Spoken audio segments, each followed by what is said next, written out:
I stared at the hospital ceiling, feeling the dull ache of pain creeping through my body. My name is Margaret, and I'm 45 years old. I should have been living a comfortable life, having recently inherited my father's $20 million family business, a legacy he built from the ground up with decades of hard work and dedication. But instead of celebrating this new chapter in my life, I found myself confined to a hospital bed, fighting a rare skin condition that had left my face covered in white blisters. Every time I caught a glimpse of myself in the mirror, I could barely recognize the woman staring back at me. The physical discomfort was intense, but the emotional turmoil was far worse. My husband, Victor, wasn't at my side to offer comfort or support. No, he hadn't shown up at the hospital to check on me throughout this ordeal. In fact, his concern was never about my health or well-being. It was about something entirely different, something that benefited him. And today was no exception. The door creaked open, and Victor stormed in, his face set in a grim expression.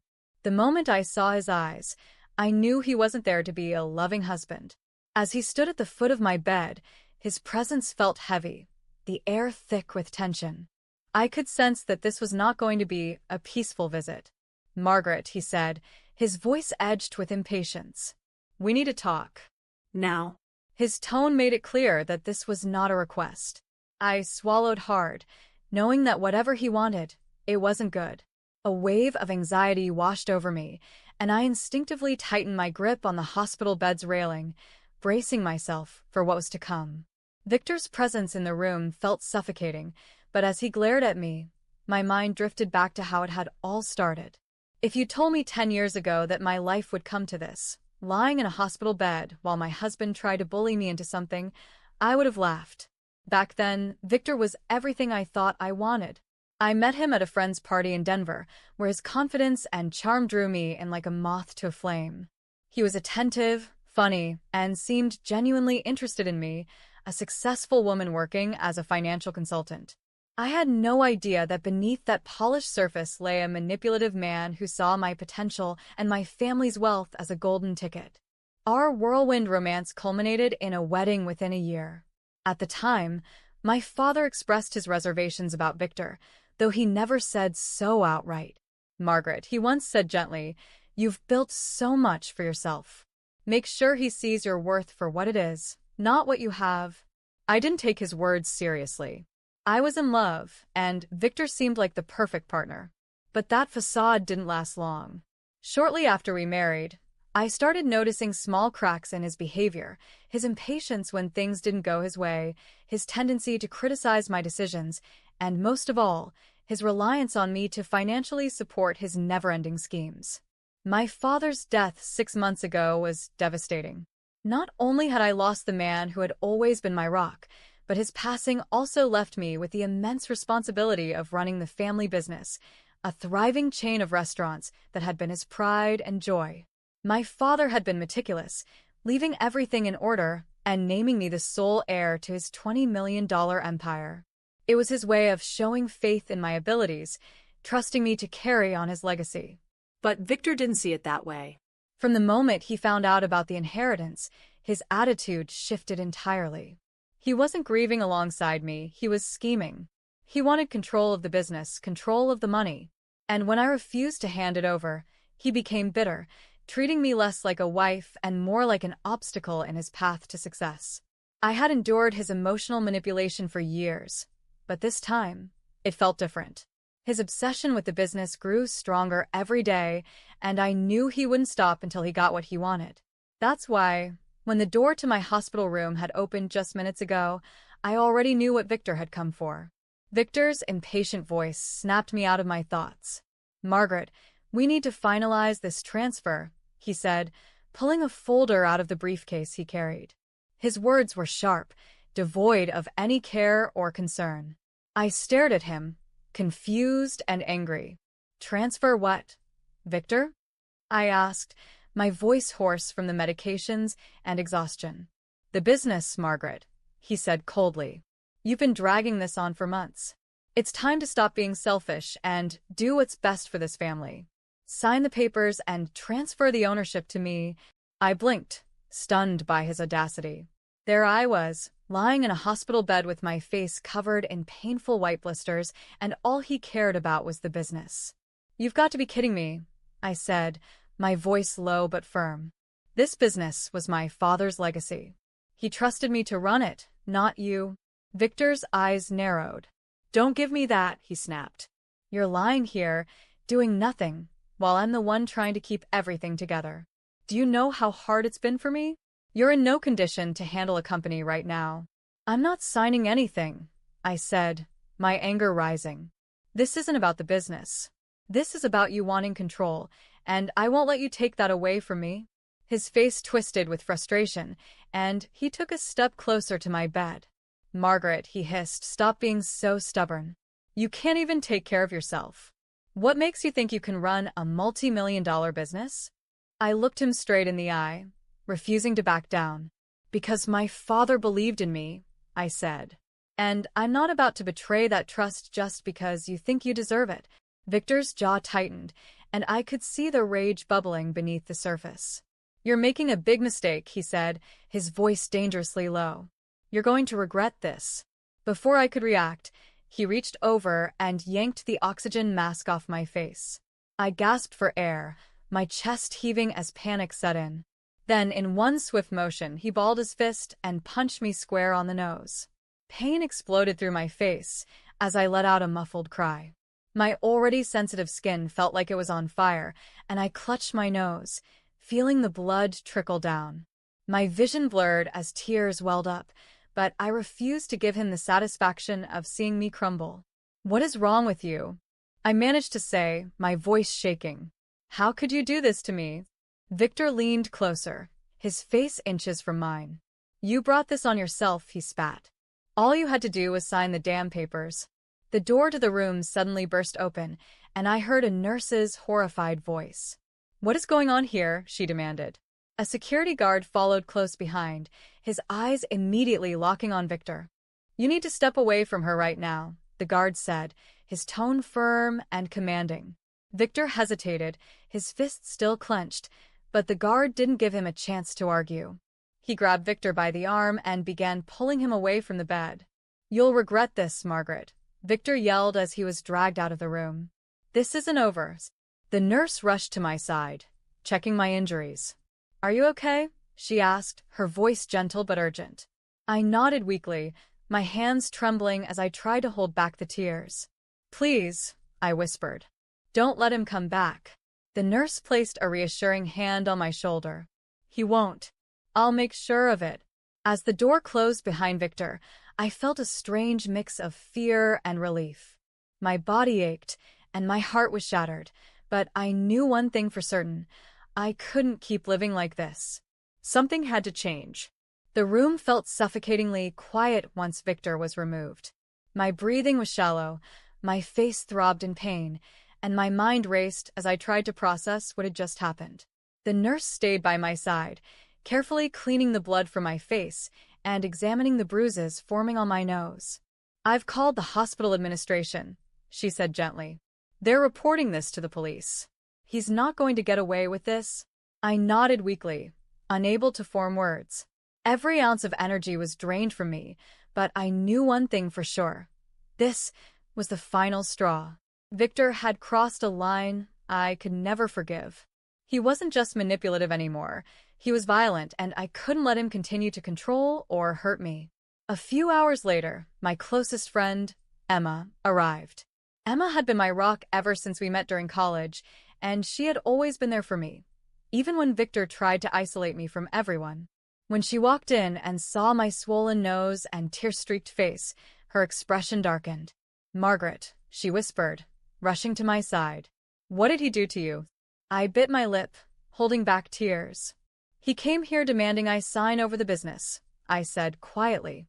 When I refused, he took off my oxygen mask and punched me. Emma's face flushed with anger. "This is it," she said firmly. "You're not dealing with him anymore. We're going to the police, and we're going to make sure he never comes near you again." Her words gave me a sense of relief, but also guilt. For so long, I had tolerated Victor's behavior, hoping things would get better. Now I realized that by staying silent, I had allowed his abuse to escalate. Emma wasted no time. She contacted the hospital staff and ensured that a detailed report of the incident was filed. The nurse who had witnessed the attack also agreed to provide a statement. "We won't let him intimidate you anymore," Emma said, squeezing my hand. "You're not alone in this." Over the next couple of days, I began to feel a small sense of control returning to my life. The hospital administration confirmed that they had submitted the incident to the local police, and I received a visit from an officer who took my statement. They assured me that Victor would be held accountable for his actions. It wasn't just about the physical pain he had caused me.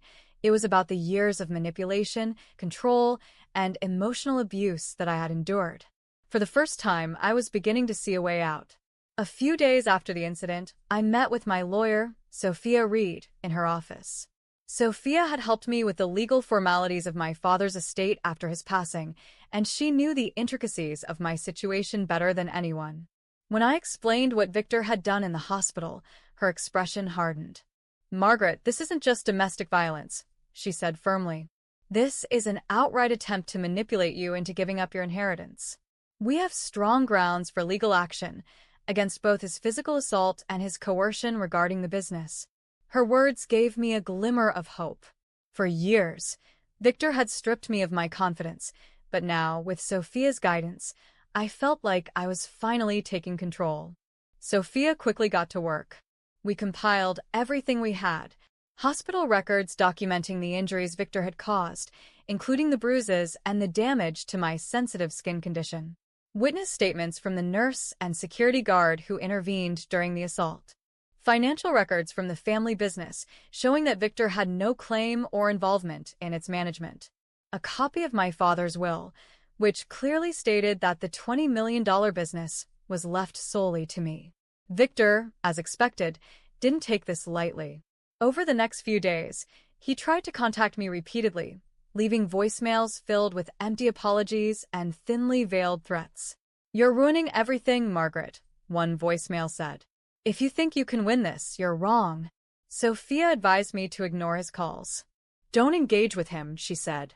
"Let the evidence speak for itself." The day of the court hearing arrived, and I walked into the courtroom feeling a mix of anxiety and determination. Sophia was by my side, her confidence steadying me as we took our seats. Victor was already there, sitting at the defense table with his lawyer. He looked nervous, but his usual smugness was still visible.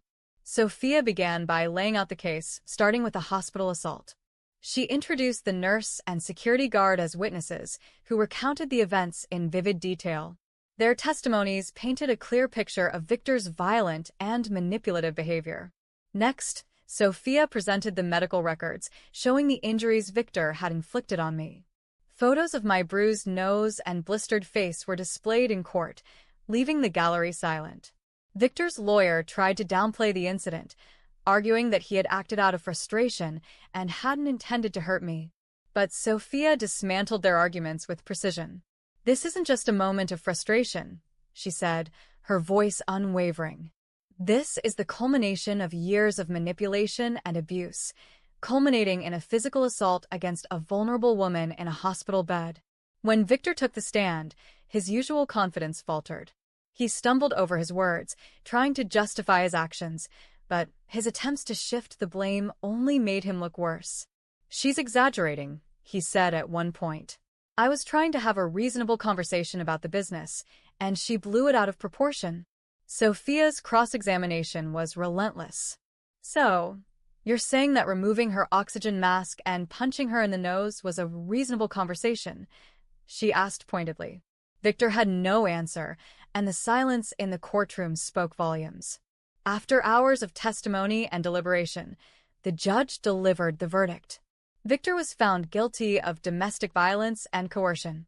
He was sentenced to 2 years in prison and ordered to pay significant fines, including compensation for my medical expenses and damages for emotional distress.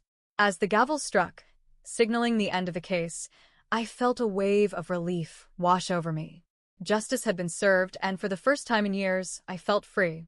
With the court case behind me, I finally had the space to focus on my recovery, both physically and emotionally. The days that followed felt surreal. For the first time in years, I didn't have to look over my shoulder, wondering when Victor's next outburst would come. The looming shadow of his manipulation and control was gone, and I could finally breathe freely. The hospital staff provided excellent care for my skin condition, and with time, the blisters on my face began to heal. Though the process was slow and the pain lingered, I refused to let it break my spirit. My doctor encouraged me to focus on self-care, reminding me that healing wasn't just about physical recovery but also about emotional strength. Each day, I found myself growing stronger. I started journaling my thoughts, writing down everything I had endured, and it helped me process the years of pain Victor had caused. It wasn't easy, but I was determined to reclaim the confidence and independence he had tried to strip away. Once I was discharged from a hospital, I turned my attention to my father's legacy, the family business.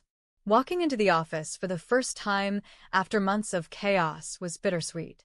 The memories of my father were everywhere, from the framed photos on the walls to the notes he had left in his meticulous handwriting. I gathered the employees for a meeting and reassured them that the business was in safe hands. This company was my father's dream, I told them, and I promised to honor his legacy by taking it to even greater heights. I poured my energy into the business, learning every detail and making strategic decisions to ensure its growth. With the support of my team, I felt more capable than ever. Every milestone, every success, was a tribute to my father and a reminder to myself of how far I had come. As part of my fresh start, I decided to move out of the house Victor and I had shared. It was filled with too many bad memories, and I needed a space that felt like my own. I found a cozy house in a quiet neighborhood where I could focus on rebuilding my life without the weight of the past dragging me down. Decorating the new house became a therapeutic process. Each piece of furniture, every photo on the wall, felt like a declaration of my independence. It wasn't just a house, it was a sanctuary, a symbol of the life I was creating for myself. One evening, as I sat in my new living room, I found myself scrolling through videos online. I realized how many people shared stories of resilience and survival, and it sparked an idea. What if I shared my story, not just the struggles, but the strength it took to overcome them? With the encouragement of my lawyer, Sophia, and my close friend, Emma, I launched an online platform to share my journey.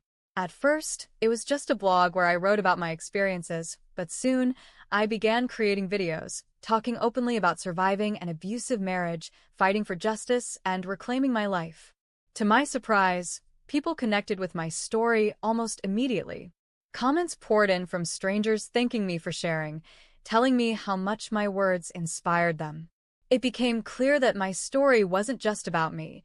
It was about giving hope to others who felt trapped in their own struggles. With the income one began earning from my platform and the continued success of the business, I started planning for a future filled with possibilities. I set up a foundation in my father's name to support victims of domestic violence, ensuring that his legacy would help others the way he had always helped me. Each day brought new challenges, but also new victories.